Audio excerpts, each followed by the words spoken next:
Human eye is a natural optical instrument which gives the sensation of vision.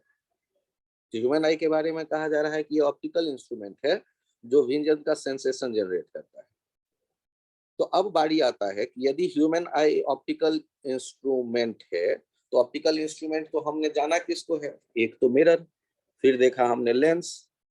तो यदि mirror होता तो raise आता और वापस भेज दिया जाता, लेकिन आंखों में क्या होता है, रेज आता और भीतर ब्रेन में इमेज हम फील करते हैं। इसका मतलब वहां मिरर नहीं है, वहां क्या है, एक लेंस है। It forms a inverted real image on A light sensitive surface called retina.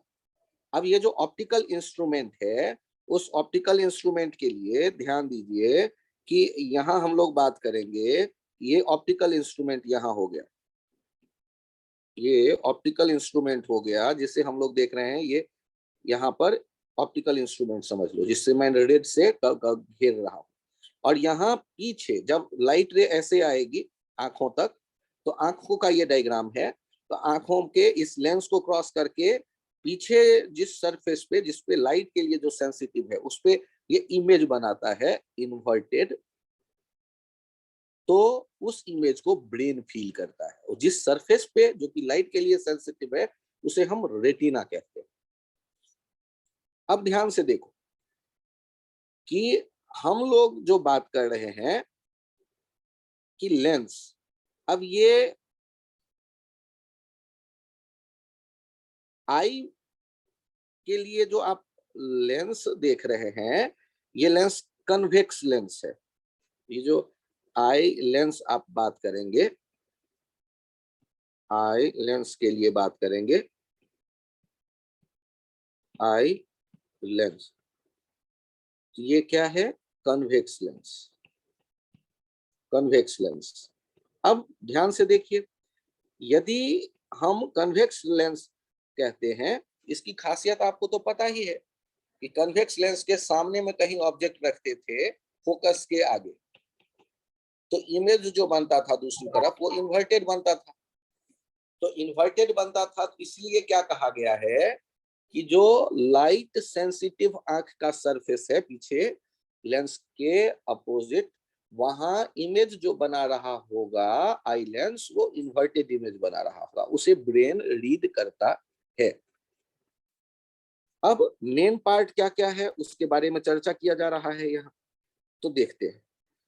पहला कह रहा है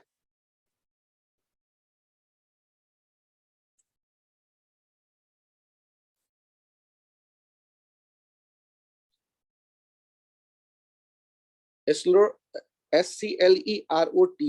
यार मैं यूज कम करता हूँ ये वर्डिंग्स, मैं पहली बार कोशिश कर रहा हूँ इसे प्रोनाउंस करूं। तो क्या कहते हो तुम लोग इसे?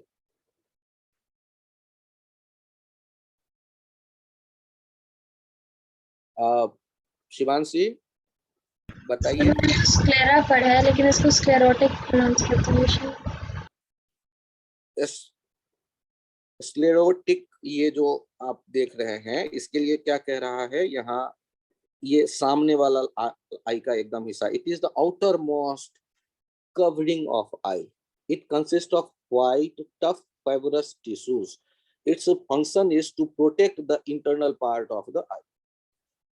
चलिए नेक्स्ट आ गए cornea, windows to the world. मतलब कॉर्निया जो यहाँ देख रहे हैं आप, ये आगे उसके लिए कह रहा है कॉर्निया। तो कॉर्निया के बारे में क्या कह रहा है, it allows a light to enter into the eyeball. The format of the eye is sharply curved and is made of hard transparent membrane known as cornea.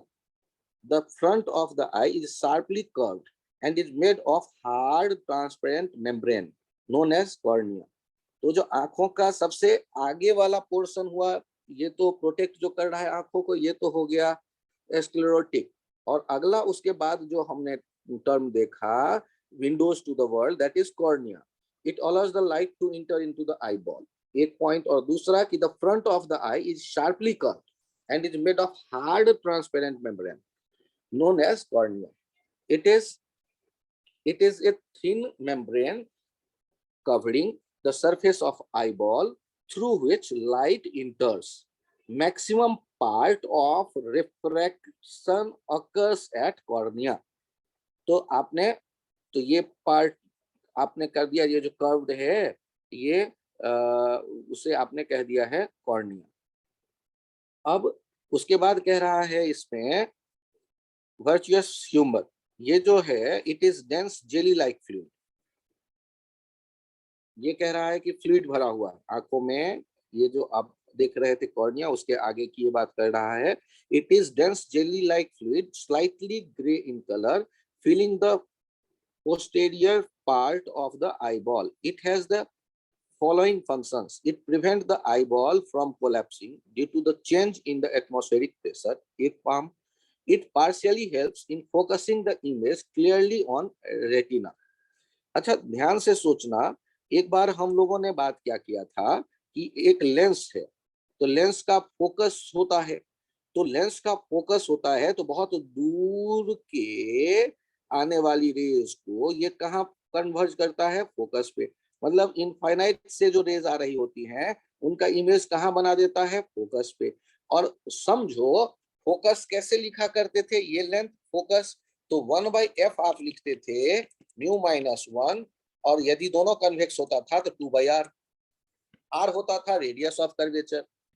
अब सोचो यदि हम बात करते हैं कि जो ह्यूमन आई वाला जो वो कन्वेक्स लेंस है, इस लेंस के आर में कुछ एडजस्टिंग कैपेबिलिटीज यदि होता है तो उससे क्या फायदा मिलेगा, एफ आई अपने एफ को, फोकल लेंथ को आप अपनी एफर्ट से कम ज्यादा कर सकते होंगे। तो उसके लिए ये पॉसिबल है कि ह्यूमन आई लेंस जो हो वो इस तरह का हो जो रिजिड ग्लास टाइप के मटेरियल का ना हो करके लिक्विड से बना हो, जिसको हल्का सा प्रेस करके उसके रेडियस ऑफ कर्वेचर को हम बदल सके और उससे फोकस बदल सके। तो उसी के कहानी में वो जो लेंस के बनावट है या आंखों का बनावट है, उनमें जो एलिमेंट्स देख रहे हैं आप, तो आपने देखा कि एक तो ये कॉर्निया हो गया जिससे लाइट इंटर करती है, मैक्सिमम उसी पे रिफ्लेक्ट हो रही है, और उसको एक कर्व पार्ट है जो कि ट्रांसपेरेंट मेम्ब्रेन है।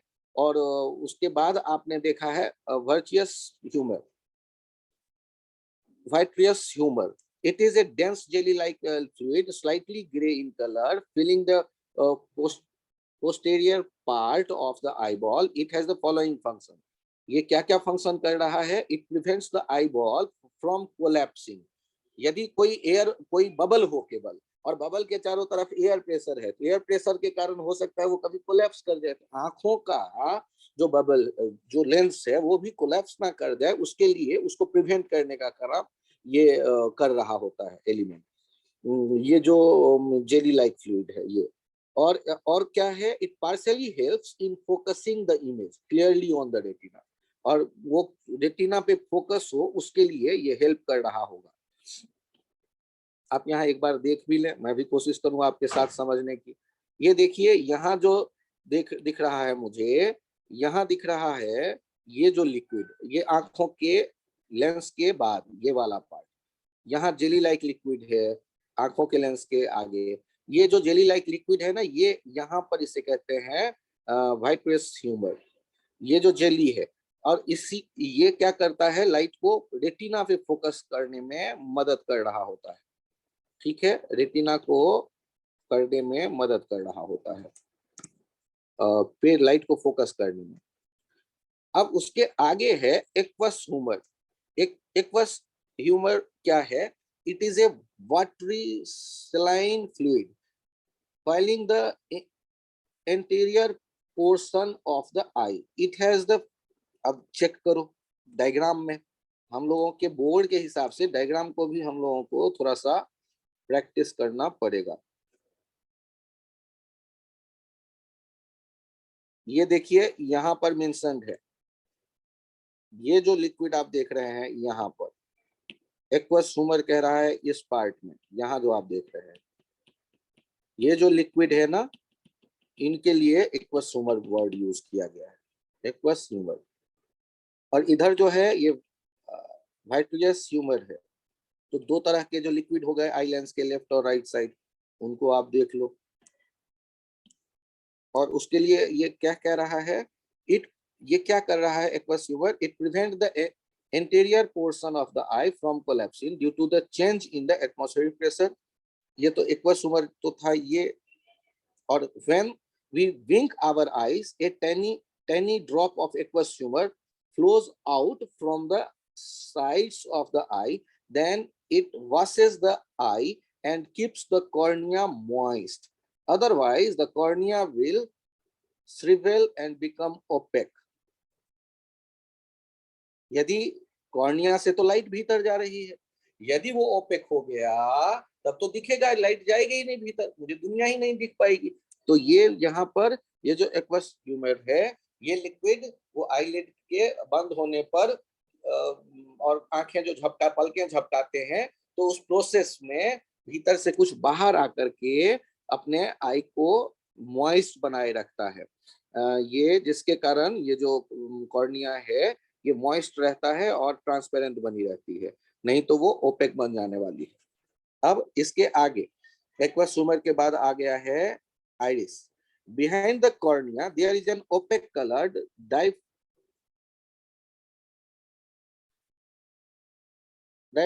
diaphragm known as iris। The color of the eye depends on the color of the iris.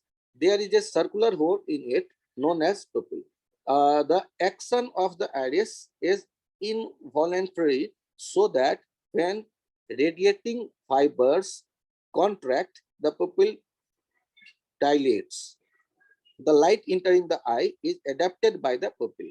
The pupil dilates or contract depending upon the amount of light available। अच्छा ध्यान से देखिए, इसको ऐसे समझिए, आइरिस जो है ये हेल्प कर रहा है अपने को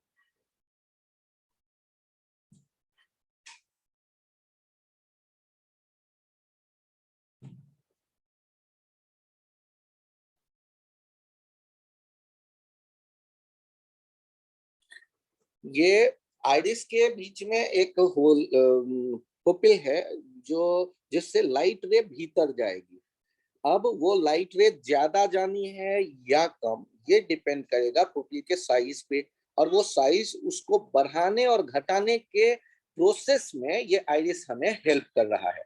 यदि लाइट कहीं ज्यादा होता है तो आप देखते हैं आप अचानक से अंधेरे कमरे से ज्यादा रोशनी के जगह पे जाए तो आंख में अचानक से तेज चमक आने पर आंख आप सिकोड़ते हैं अपने आप को। जैसे वो पुपिल का साइज क्या हो, छोटा हो जाए, और जो एसेंशियल लाइट जितनी है जिसको आपका ब्रेन रीड करने के लिए सफिशिएंट है या जो बेयर कर सके, ज्यादा आ जाए तो आप डिस्टर्ब फील करते हैं, तो वो आइरिस के बीच में जो पुपिल का साइज है वो उसका साइज छोटा कर देते हैं, जिससे कि जो मिनिमम रेज जो रिक्वायर्ड रेज है जितनी इंटेंसिटी है लाइट की वही पहुंच पाए रेटिना पे। तो उसके साइज को बढ़ाने घटाने में ये हेल्प कर रहा है। It function is to control the amount of light entering the eye. Main काम इसका ये ध्यान रखिए कि आइरिस का क्या काम हो गया। अब आइरिस को एक बार पहचान भी लो, ये चित्र में देखो आइरिस कहाँ पर होगा। तो ये आइरिस और ये पुपिल को यहाँ आप देखिए, इस जगह यहाँ ये देख रहे हैं, ये इसे कह रहा है आइरिस। यहाँ ये जो है ये जो ये आइरिस, और उनके बीच में ये जो है इसे कह रहा है पुपिल। ये अब ये आइरिस को आप आइरिस यदि पुपिल को ढक दे तो कम रेज भीतर जाएगी और वो थोड़ा सा आंख को आप फैला के देखते हैं चीजों को, ज्यादा रोशनी भीतर जा पाएगी उस पुपिल से होकर के। तो उसको पुपिल के सरफेस को उसके ऊपर से लाइट ज्यादा जाए या कम, उसको डिसाइड करने का काम कर रहा है ये आइरिस। तो ये डायग्राम से इसे आप देखिए, और पुपिल हो गया वो जहां से आइरिस के बीच का वो होल जिससे लाइट रे इंटर करके जा रही है।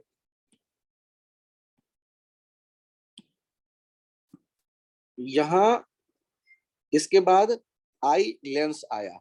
जो the eye lens is the double convex lens या biconvex lens made of transparent and flexible tissues. It is behind the pupil and held by the muscles called ciliary muscles. It is transparent, crystalline structure made of many concentric layers. It is kept in its position by a strong elastic frame called the suspensory ligaments. The eye lens help to divide the eye chamber into two parts. The front chamber between the cornea and the eye lens is called the anterior chamber and is filled with fluid called the aqueous humor, or refractive index of aqueous humor is 1.337. The back chamber between the eye lens and the retina is called the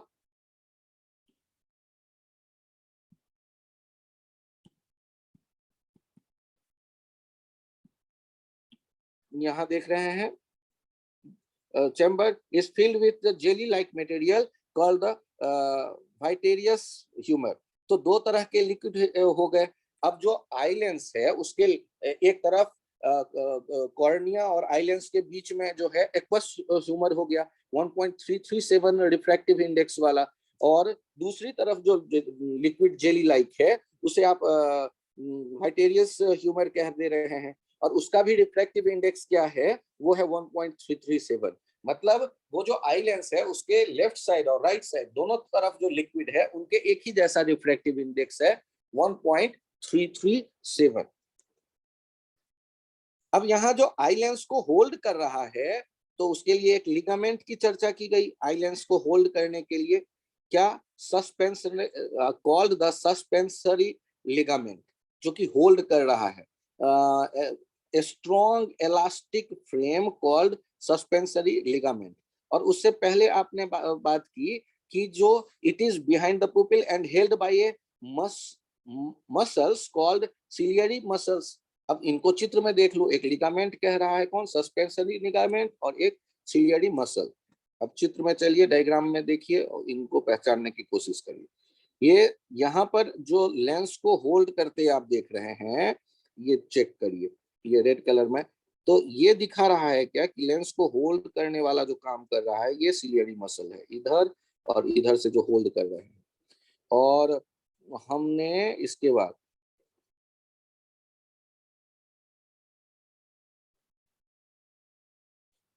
और इस eye lens, ये जो है ना, ये है eye lens. इसे हम यदि लिखना चाहें इसके लिए क्या नाम दें, तो आई लेंस ये है आपका, इसे आप कह दें आई लेंस. ये जो है ये है आई लेंस.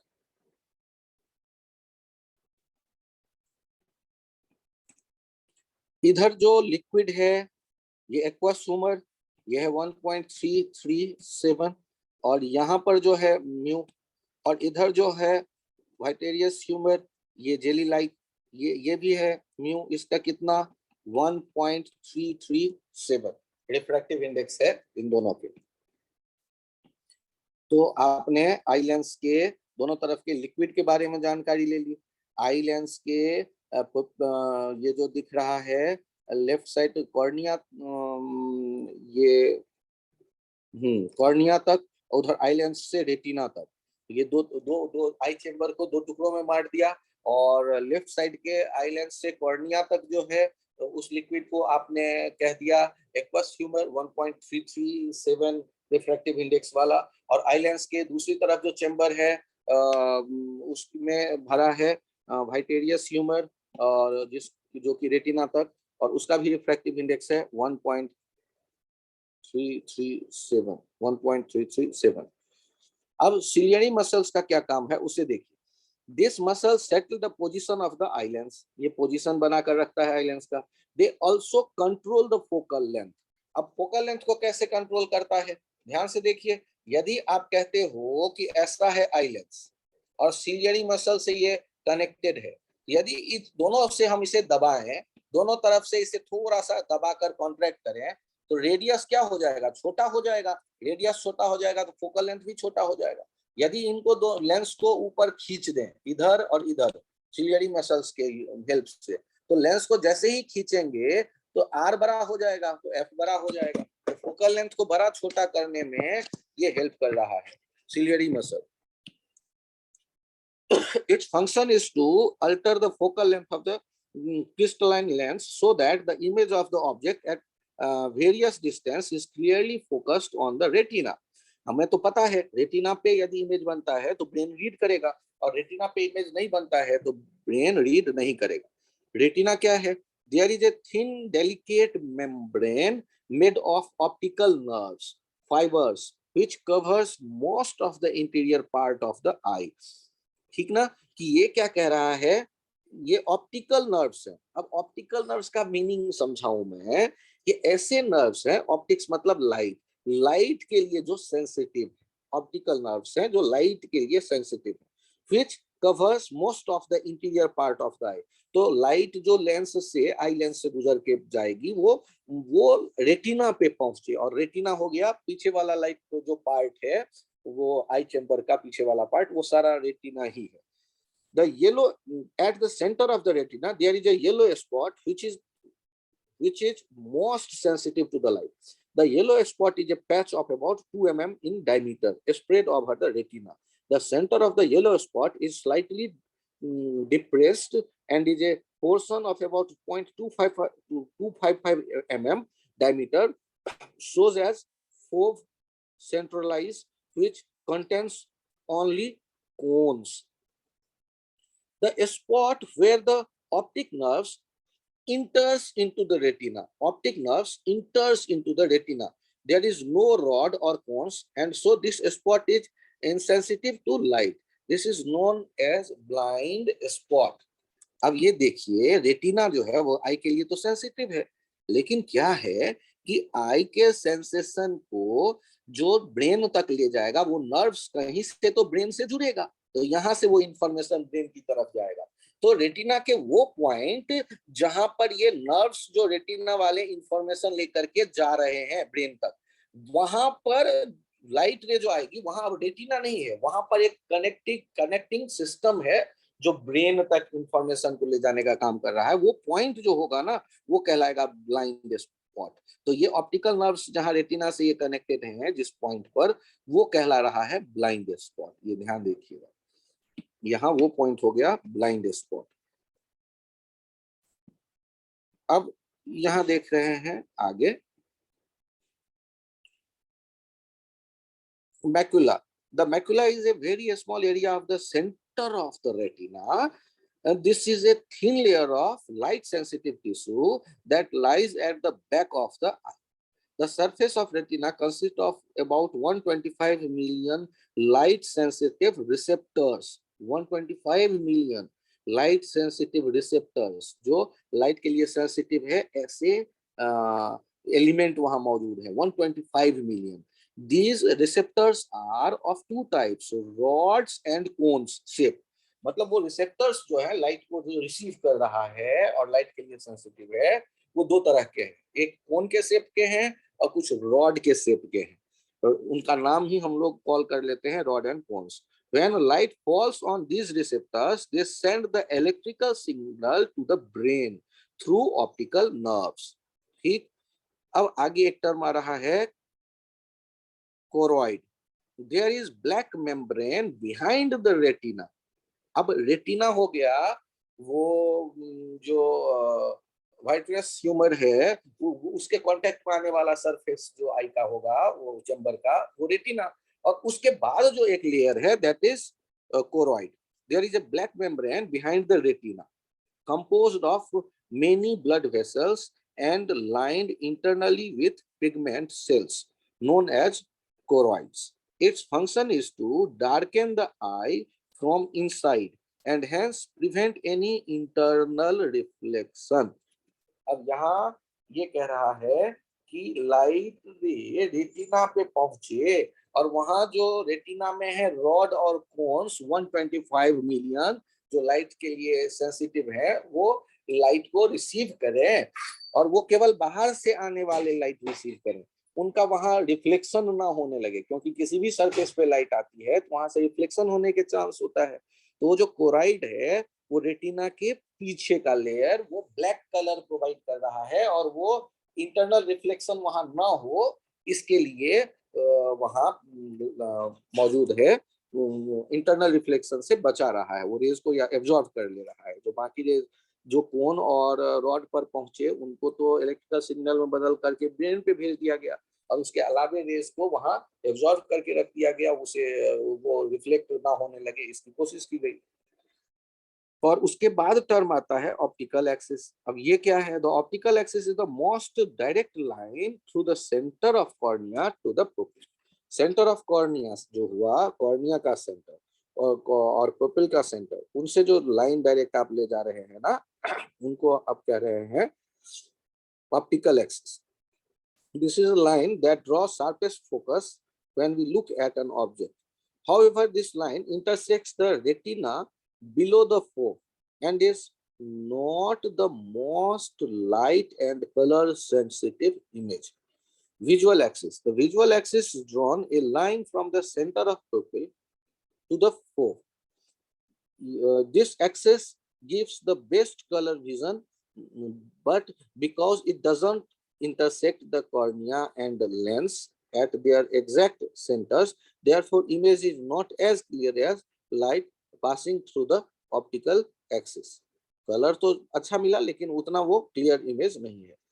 अब यहाँ पर ये तो हो गए आई के कहानी। इसके बाद कहानी शुरू हो जाता है कि आप जो आई है तो उसमें आई डिफेक्ट कौन कौन से होंगे, उसके बारे में मैं आगे खुद एक्सप्लेन कर देता हूं आपको। अब बारी आता है आई में क्या क्या एलिमेंट थे उसको आपने देख लिए। अब आप देखिए कि आई डिफेक्ट्स कौन कौन से हो सकते हैं। आई डिफेक्ट्स, तो आई डिफेक्ट्स में सबसे पहला हम लोग चर्चा कर रहे हैं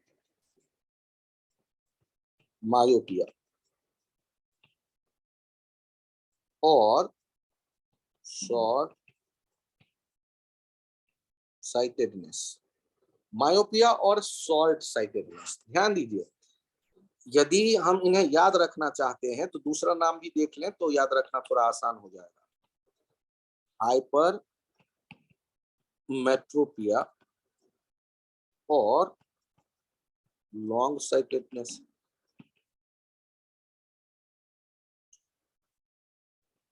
साइटेडनेस देखिए, लॉन्ग जिसका नाम है वो लॉन्ग साइटेडनेस है। लॉन्ग नाम है हाइपरमेट्रोपिया, लॉन्ग, और शॉर्ट नाम है शॉर्ट साइटेडनेस। शॉर्ट साइटेडनेस के लिए आप कह सकते हैं इसको दूसरे वर्डिंग में short sighted person can see nearby objects clearly, but cannot see far object clearly। आप ऐसे याद रखिए, ये जो शॉर्ट साइटेड पर्सन है वो नजदीक के चीजों को क्लियरली देख पाता है, और लॉन्ग साइटेड पर्सन दूर के चीजों को क्लियरली देख पाता है। लॉन्ग साइटेड, लॉन्ग वाले चीजों को देख सकने वाला, ऐसे याद रखो। शॉर्ट साइटेड पर्सन नजदीक के चीजों को क्लियरली देख सकने वाला। तो ये देखता क्या नहीं देख पाता है? दूर के चीजों को देख नहीं पाता। तो दूर के चीजों को देख नहीं पाता को ऐसे आप समझो। अब ह्यूमन आई को मैं ज्यादा मेहनत से नहीं बना करके सीधे बनाऊंगा। ये देखिए, ये जो सामने है दैट इज आई लेंस। मैंने सीधे आई लेंस बनाए, और ये जो पीछे वाला पॉइंट है इसे मैंने पीछे का सरफेस इसे कह दिया रेटिना। तो आगे एक्सप्लेनेशन में मैं इन्हीं दोनों पे फोकस कर रहा हूँ, आई लेंस, रेटिना। और ये क्या है? Short sighted person. इनकी समस्या क्या है कि इनफाइनाइट से जो रेज आ रही है ना, यदि ये रेटिना पे इमेज बनाए तब तो ब्रेन समझ लेगा, लेकिन क्या कहा गया? Short sighted. तो शॉर्ट साइटेड क्या हुआ कि ये रेटिना तक पहुंचा ही नहीं, पहले ही कहीं इमेज बना दिया, रेटिना से पहले ही शॉर्ट रह गया, नहीं पहुंच पाया रेटिना पे। तो हमने क्या देखा, इस तरह जो इमेज बना, चूंकि रेटिना पे ये नहीं बना इसीलिए ब्रेन इसे रीड नहीं कर पाएगा।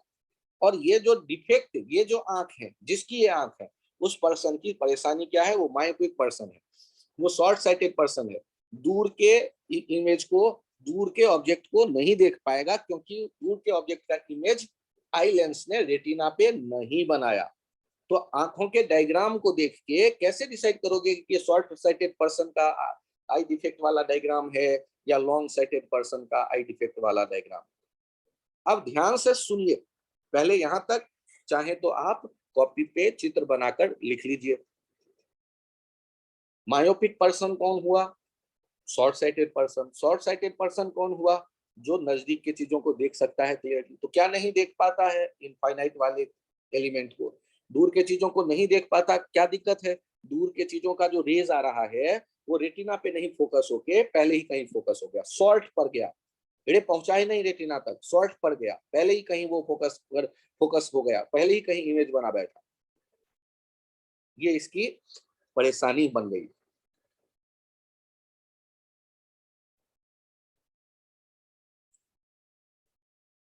इसमें आखिर समस्या क्या है मायोपिक पर्सन के, तो जो आई, ह्यूमन आई होता है ना, ह्यूमन नॉर्मल ह्यूमन आई,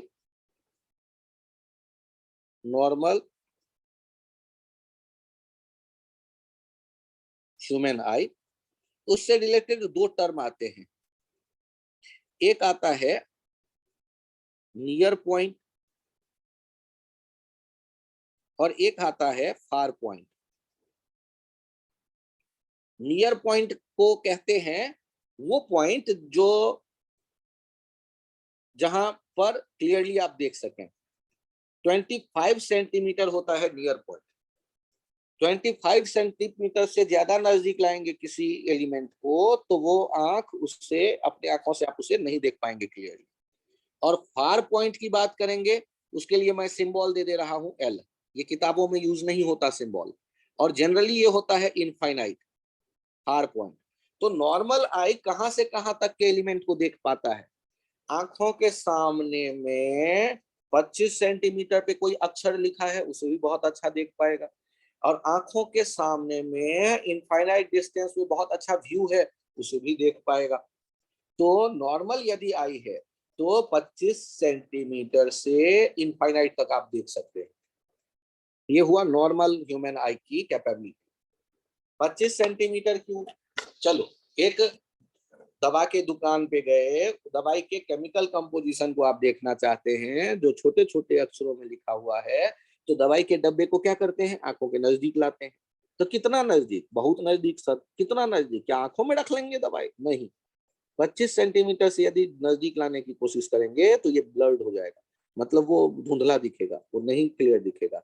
तो इसीलिए डी को क्या कहते हैं, तो डी के लिए एक खास नाम दिया गया है, डी को कहते हैं list distance of clear vision. ये एक कॉमन डिस्टेंस होता है, डी जो होता है ना नॉर्मल आई के लिए, डी को कहते हैं 25 सेंटीमीटर को कहते हैं लिस्ट, ये अलग से मेंशन कर लीजिएगा, distance of clear vision for normal eye. ये स्टार मार्क देके लिख लीजिएगा। तो नॉर्मल ह्यूमन आई के लिए ये नियर पॉइंट कहलाता है, डी 25 सेंटीमीटर, इससे नजदीक का नहीं दिखता क्लियर किसी को भी। और फार पॉइंट जो हो गया वो इनफाइनाइट, इनफाइनाइट तक, इनफाइनाइट के तक को आप देख पा रहे हैं, 25 सेंटीमीटर को भी देख पा रहे हैं, मतलब आपकी आई परफेक्ट है। अब मुझे बताइए मायोपिक पर्सन में क्या परेशानी आई होगी। नियर पॉइंट और फार पॉइंट तो आपने देखा, शॉर्ट साइटेड पर्सन की क्या खासियत है, शॉर्ट साइटेड पर्सन की खासियत है कि वो नजदीक देख पाता है, तो क्या नहीं देख पाता है, शॉर्ट साइटेड पर्सन क्या नहीं देख पाता है, दूर की चीजों को सर नहीं कोई देख भी ऑब्जेक्ट पाता। जो फार हो। हाँ, तो मायोपिक पर्सन का इसके बारे में क्या ध्यान रखेंगे, मायोपिक पर्सन के लिए, ये मायोपिक पर्सन के लिए ध्यान रखेंगे far point changes, far point changes from infinite to L, जो L not equals to infinite, वो फार पॉइंट जो है वो चेंज हो गया, इनफाइनाइट अब नहीं रहा, वो एल हो गया। फार पॉइंट चेंज, जैसे 2 मीटर, 4 मीटर, 1 मीटर, ये हो गया। मतलब मायोपिक पर्सन है, उसका नियर पॉइंट तो ठीक है, शॉर्ट साइटेड पर्सन है, नजदीक उसे दिखता है, बढ़िया दिखता है, किताब वो पढ़ सकता है, लेकिन बालकनी में खड़े होके दूर क्या है, दूर के चीजों को बहुत क्लियर विजुअलाइज नहीं कर पाता। गाड़ी ड्राइव करते वक्त सामने से जो आ रहे हैं गाड़ियां 2, 3, 4, उनके बीच में कितना डिस्टेंस है वो जज नहीं कर पाएगा, वो कितने क्या आ रहा है उसमें भी उसे कंफ्यूजन होगा। तो फार पॉइंट चेंज हो जाता है, इनफाइनाइट नहीं रह करके वो हो जाता है एल। मान लो एल को एक सिंबल दे दिया, 2 मीटर, 4 मीटर, ऐसा कुछ। तो मायोपिक पर्सन के समस्या अभी मैंने आपकी समझाई, नाम याद रखने की कोशिश करवा रहा हूं। मायोपिया कहते हैं शॉर्ट साइटेडनेस को, शॉर्ट साइटेड पर्सन नजदीक के चीजों को क्लियरली देख पाता है। तो नियर पॉइंट तो नहीं चेंज होता है, क्या चेंज हो जाता है, फार पॉइंट। क्या हो जाता है, इनफाइनाइट नहीं रह जाता, वो हो जाता है एल। अब हाइपर मेट्रोपिया का क्या होने वाला है, इस पे गौर करो। हाइपर मेट्रोपिया का क्या होगा, लॉन्ग साइटेडनेस का है, इसमें हम क्या कहेंगे, long sighted person, long sighted person can सी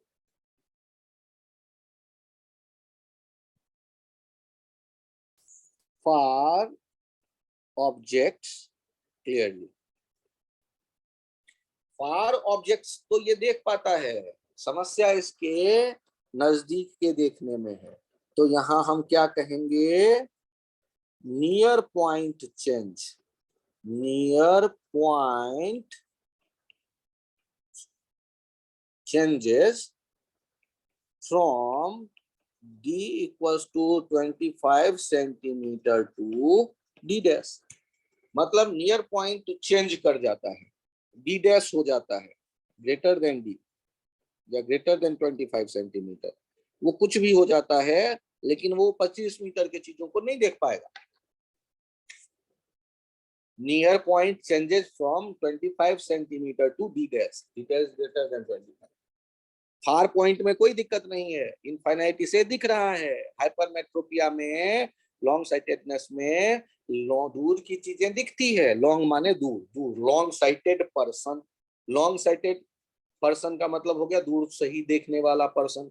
तो इसको परेशानी कहाँ पर आ रही है, नजदीक देखने में। नजदीक माने 25 सेंटीमीटर पे ये क्लियर नहीं देख पा रहा। कई लोगों को देखोगे जिनकी एज अधिक हो जाती है, तो वो उनकी सिलियरी मसल्स के लूज हो जाने से अपने फोकस, वो आई लेंस के फोकस के बारे में कहते हैं कि वो क्या होता है, वो चेंज हो जाता है, जिसके कारण उसको वो बदल नहीं पाते आसानी से। और नहीं बदल पाते हैं फोकस को ज्यादा, तो क्या होता है, नजदीक की चीजों को वो नहीं देख पाते। सोचो ना, नजदीक देखने के लिए आंखों को आप सिकोड़ते हो, जोर आता है, तो सिकोड़ने पर आंखों का रेडियस बदले आई लेंस का, तो ताकत हो उस मसल में तब तो होगा। तो एज बढ़ जाने पर, 60-70 साल के होने पर उतनी ताकत नहीं रह जाती। तो आप जब आंखों को सिकोड़ते भी हो, तब भी वो उतने दम लगा करके नहीं दबा पाता आई लेंस को, उसके रेडियस को कम नहीं कर पाता। तो हम नजदीक के चीजों को क्लियरली विजुअलाइज नहीं कर पाते, ठीक, एक एज होने के बाद जनरली तभी ये समस्या ज्यादा दिखता है। अब इसका मतलब क्या है कि ये जो इंसान होगा, इसके नाम क्या है, लॉन्ग साइटेडनेस। और समस्या भी दिख गई आपको। अब ध्यान दीजिए, ये हमने आई बनाया, ये सामने आपने देखा आई लेंस, आई लेंस। यहां आप देख रहे हैं पीछे वाला जो पार्ट है, इसे कहते हैं रेटिना। और देखिए ध्यान से, ये डी होता था, ये डी होता था, लेकिन समस्या क्या है, डी पर यदि कोई ऑब्जेक्ट रखा होता है, तो डी पर रखे गए ऑब्जेक्ट का इमेज रेटिना पे नहीं बनता। यदि डी पे रखे हुए ऑब्जेक्ट का इमेज रेटिना पे बन जाता तब तो कोई दिक्कत ही नहीं थी। तो कहां बनाओ, रेटिना के पहले या रेटिना के बाद जाके? तो आई डिफेक्ट में क्या नाम लिखा है? Long sightedness. ये लॉन्ग, दूर जाके कहीं फोकस हो रहा होता है। रेटिना के बाद सर। रेटिना के बाद राइट साइड, दूर, लॉन्ग। चूंकि ये दूर में जाके फोकस हो रहा है, मतलब रेटिना पे तो फोकस हुआ ही नहीं, तो ये नहीं दिख पाता है। यहाँ वाला ऑब्जेक्ट चूंकि रेटिना पे इमेज नहीं बना तो नहीं देख पा रहा है ब्रेन। ब्रेन को पता ही नहीं चला कि 25 सेंटीमीटर पे कोई ऑब्जेक्ट भी है। तो आप याद कैसे रखोगे कि हाइपरमेट्रोपिया मतलब लंबा नाम, लॉन्ग साइटेडनेस। लॉन्ग साइटेड मतलब long sighted person. Long sighted person मतलब लॉन्ग के चीजों को क्लियरली देख सकता है। और लॉन्ग मतलब दूर वाले फार्दर ऑब्जेक्ट को यदि क्लियर देख पाता है, मतलब फार पॉइंट तो नहीं बदला। तो समस्या कहाँ आ रही होगी? नियर पॉइंट पे। वो 25 सेंटीमीटर पे रखे ऑब्जेक्ट नहीं देख पाता, तो 25 के बदले हो सकता है 50 हो, 1 मीटर हो, जो भी हो। तो कई एजेड पर्सन को किताबों को हाथ में चश्मा यदि नहीं लगाते तो दूर रखते हैं पकड़ के, तब पढ़ पाते हैं। पेपर पढ़ना हो तो दूर रखते हैं हाथों से पकड़ के, तो पढ़ पाते हैं। नजदीक रखेंगे तो नहीं पढ़ पाते। तो ये हो गया समस्या क्या? हाइपरमेट्रोपिया। हाइपरमेट्रोपिया की समस्या हम देखने लगे अभी। अब ये समस्या जो है, इसमें नियर पॉइंट चेंज हो गया है। तो जब ये आपने देखे तो एक और नाम को भी यहां अब आप समझ लें। तीसरा नाम आ जाता है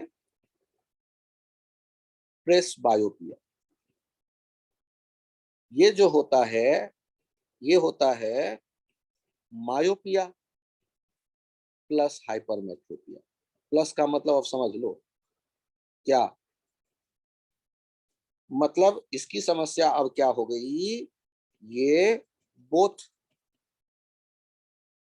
far point and near point changes,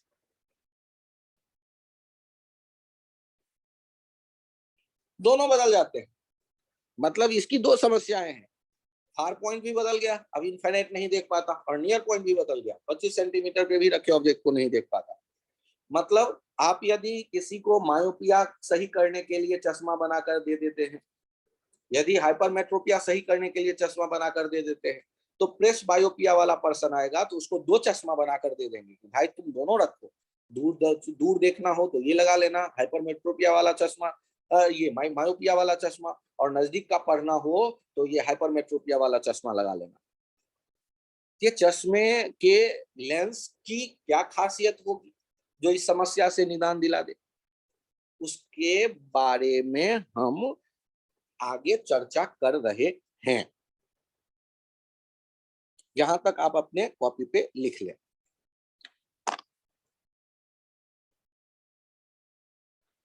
यदि हम लोग डिफेक्ट को दूर करना चाहते हैं तो मायोपिया के लिए यहाँ देखिए सामने जो चित्र बना हुआ है, मायोपिया मतलब कि जो शॉर्ट साइटेडनेस, शॉर्ट साइटेड मतलब नजदीक तो क्लियर है, क्या नहीं दिखता, दूर नहीं दिखता। तो मैंने एग्जांपल ले लिया, a myopic person can not see clearly farther than 2 metre.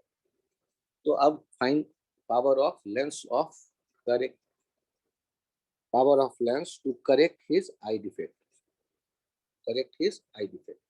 अब ये कैसे करेक्ट करेंगे? तो इनफाइनाइट से आने वाली रेज इसे दिख ही नहीं रहा है, रेटिना पे पहुंच नहीं पा रहा था।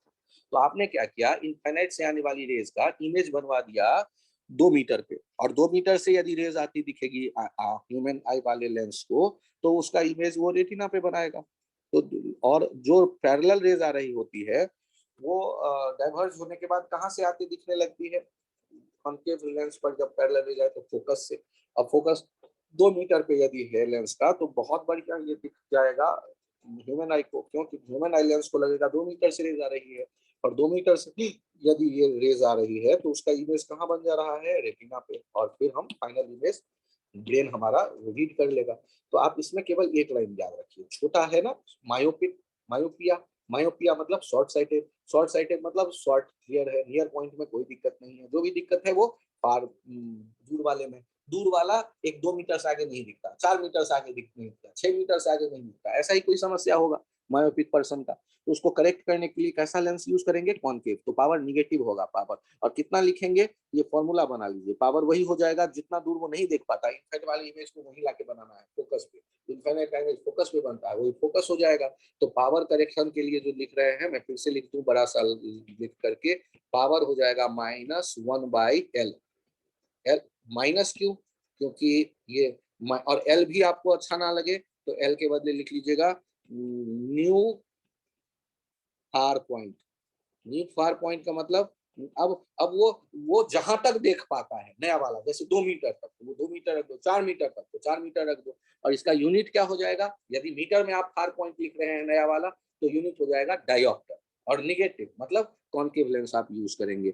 नेक्स्ट आप देख लेते हैं, मायोपिक पर्सन है और 5 मीटर से ज्यादा दूर नहीं देख पाता, तो उसके लिए क्या यूज होगा, कॉनकेव लेंस यूज होगा। कितने पावर का, तो पावर हो जाएगा 1//न्यू फार पॉइंट, -1/5 -0.2 डायोप्टर। इसी तरह आगे चलिए, दूसरी समस्या आई hypermetropia, long sightedness. Long sightedness का समस्या क्या है, लॉन्ग की डिस्टेंस पर रखे ऑब्जेक्टों को, इनफाइनाइट को, फार पॉइंट को, तो वो इनफाइनाइट तक के ऑब्जेक्ट को देख पाता है, दिक्कत आती है नजदीक के ऑब्जेक्टों को देखने में। तो लॉन्ग साइटेडनेस मतलब लॉन्ग साइटेड पर्सन मतलब दूर की चीजें ठीक से देख सकने वाला। तो परेशानी कहाँ, नियर पॉइंट में। नियर पॉइंट चेंज हो गया, मतलब 25 सेंटीमीटर पे रखे ऑब्जेक्ट उसे नहीं दिखते, डी डिस्टेंस पे रखे ऑब्जेक्ट नहीं दिखते, तो अब वो चेंज होकर डी डैश हो गया होगा उस आंखों का। तो हाइपरमेट्रोपिक पर्सन का नियर पॉइंट चेंज हो जाता है डी से डी डैश, डी डैश 25 से ज्यादा कुछ है। तो हम क्या करेंगे कि ऐसे आंखों के सामने 25 सेंटीमीटर पे जो ऑब्जेक्ट है, तो एक कन्वेक्स लेंस यूज कर देंगे। वो क्या करेगा, उस ऑब्जेक्ट का इमेज बना देगा डी डैश पे। मान लो जिसका 25 से 75 सेंटीमीटर नहीं देख पाता तो 75 पे, 1 मीटर नहीं देख पाता तो 1 मीटर पे, ये 50 सेंटीमीटर पे नहीं देख पाता, 50 सेंटीमीटर से नजदीक नहीं देख सकता था, 50 सेंटीमीटर पे बना देंगे। तो डी से ऑब्जेक्ट जो रखा था जिसे आंख नहीं देख पा रहा था हाइपरमेट्रोपिक, उसका इमेज कहाँ बना देगा, कन्वेक्स लेंस, तो वो बना देगा डी डैश पे। और अब जब आंखों के लेंस को डी डैश से रेज आती दिखेगी तो उसका इमेज तो रेटिना पे बन जाएगा। अब यहाँ देखिए कौन सा लेंस यूज किया, तो कॉन्वेक्स। कन्वेक्स लेंस के लिए ये 1/f 1/v -1/u, p equals to 1/, देखिए लेंस के लेफ्ट साइड में ही ऑब्जेक्ट है और इमेज है, तो डी और डी डैश दोनों निगेटिव हो गए, 1/, -d डैश -1/d, तो पावर हो गया 1/d -1/d dash, d dash -d upon d dash. इसके आप चेक करिए, if D and D dash are in centimetre, then आपको मीटर में रखना है, तो d dash by 100 minus d by 100, d dash by 100 into d by 100, 100 cut गया, d dash minus d upon d dash d into 100 dioptre, ये होगा power, और plus में ही आएगा क्योंकि ये कन्वेक्स लेंस है। और यदि d डैश d और सेंटीमीटर में हो तो वही छोड़ दीजिए, d dash minus d upon d dash d। यदि ये मीटर में है तो 100 से डिवाइड करने की कोई आवश्यकता नहीं है, तो फाइनली 100 से मल्टीप्लाई करने की भी कोई आवश्यकता नहीं पड़ेगी आपको। और यहाँ चेक करिए, यदि एग्जाम्पल में क्वेश्चन में कहा गया कि 50 सेंटीमीटर से नजदीक के वस्तुओं को नहीं देख पाता, मतलब गियर पॉइंट चेंज हो गया, 25 से हो गया 50, तो डी डैश हो गया 50, डी 25 याद किया हुआ है मैंने, तो 50 माइनस 25 अपॉन 50 इंटू 25 इंटू 100, दो डायोप्टर हो गया इसके करेक्शन के लिए। अब यहाँ आगे आइए, तो आई डिफेक्ट 3 तरह के हमने बताए। तीसरा सर आपने कौन बताया, अरे भाई प्रेस बायोपिया होता है, उसके नियर पॉइंट भी बदल जाता है, फार पॉइंट भी बदल जाता है। नियर पॉइंट फार पॉइंट बदल करके हो गया एल, तो उसको एक चश्मा दे दीजिए p -1/l। और एक नियर पॉइंट हो गया डी डैश, तो प्लस वाला चश्मा दे दीजिए d dash minus d upon d dash, तो उसके समस्या प्रेस बायोपिया की 2 चश्मों से दूर हो गई। एक एस्टिग्मेटिज्म होता है, इसके में दिक्कत क्या होती है कि किसी एक पॉइंट से आने वाली रेस आंखों के डिफरेंट पॉइंट पे जो पहुंची है, अलग अलग बहुत से रेस एक ही पॉइंट से आई है, वो रेटिना के किसी एक ही पॉइंट पे फोकस होनी चाहिए, ऐसा जब नहीं होता तो ये एस्टिग्मेटिज्म की समस्या कहलाती है। इसके करेक्शन के लिए सिलिंड्रिकल लेंस हम यूज करते हैं। अब एक काम करो, आज जमाना बदल गया है, ये है लेंस स्पेक्स में यूज होने वाला, और उसका ये आप कौन सा पार्ट देखने के लिए यूज करते, तो दूर देखने के लिए ये ऊपर वाला पार्ट यूज होता, नजदीक देखने के लिए नीचे वाला पार्ट दूर होता यूज होता, नजदीक देखने के लिए। तो दूर देखने के लिए मतलब मायोपिया वाले का, शॉर्ट साइटेड पर्सन को दूर देखने में दिक्कत होती है, मायोपिया करेक्शन के लिए दूर के लिए ये वाला यूज करते हैं, तो ये होता है कॉनकेव। और नजदीक देखने में दिक्कत हो रही हो, मतलब हाइपरमेट्रोपिया, तो इसके लिए ये कॉन्वेक्स लेंस यूज करते हैं, F greater than 0, F less than 0। Negative power वाला टुकड़ा, अब 2 फ्रेम लेना पड़ेगा बंदे को, खर्चा ज्यादा है, तो वो क्या करता है, एक ही फ्रेम में बाइफोकल लेंस यूज कर देता है, बाइफोकल लेंस। तो कहाँ रहेगा, तो ऊपर वाला पार्ट होगा मायोपिया को दूर करने के लिए, और नीचे वाला होगा नजदीक की समस्या हाइपरमेट्रोपिया को दूर करने के लिए। मतलब इसमें 2 तरह के फोकस हो गए, F1 F2, एक नेगेटिव एक पॉजिटिव, इसीलिए बाइफोकल कहते हैं। अब बाइफोकल लेंस में कहाँ कौन सा रहेगा, तो ऊपर वाला पार्ट जो होता है बाइफोकल लेंस का, चश्मे के लेंस का, वो ऊपर वाला पार्ट दूर देखने में यूज होता है। आंखों से देखो, चश्मे में ऊपर वाले पार्ट से ज्यादा यूज करोगे दूर देखने के लिए, और पढ़ने का काम करोगे तो आंखों के चश्मे के नीचे वाला पार्ट ज्यादा यूज में आता है, तो इसलिए नीचे वाला होगा कन्वेक्स लेंस। तो ये ध्यान रखिएगा। और आजकल तो ऐसे लेंस बनने लगे हैं जिनमें बीच में लाइनिंग भी नहीं आएगी, एक ही ग्लास में वो क्रिएट कर देता है ऊपर नीचे वो 2 तरह के पावर, और वो थोड़ा कॉस्टली होता है। ठीक, तो अभी के लिए इतना है। Thank you, bye bye.